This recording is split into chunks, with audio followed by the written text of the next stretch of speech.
There we go. Great. Thanks so much. So yeah, in terms of affordability of devices, the pricing is absolutely reducing.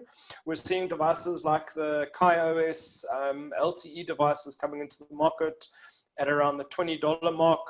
We're seeing some 3G devices now coming into the market at kind of the sub $15 mark.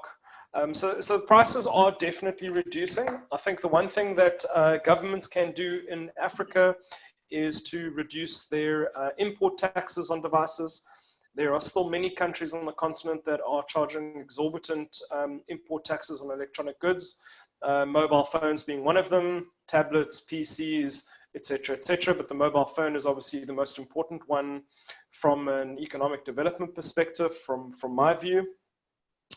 Then I wanted to, if I can, just speak about two other comments as well. Steve mentioned community networks earlier. We're working with a company in Mexico called Rhizomatica. I'm sure Steve knows the business, and Peter Bloom, who's the founder and the CEO. But they're a community network in Mexico. The Mexican government allowed private businesses to use licensed spectrum in rural areas where the mobile operators were not using it.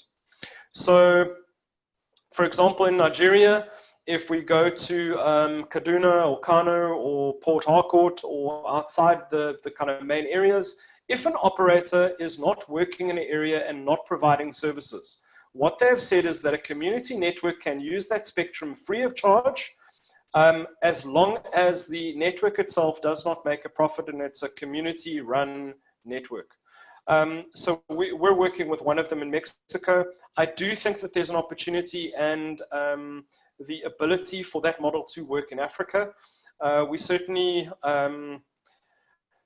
have been looking at these kind of examples for a number of years now, and governments just don't seem to be kind of making that offer available, probably because of lobbying from the large mobile operators.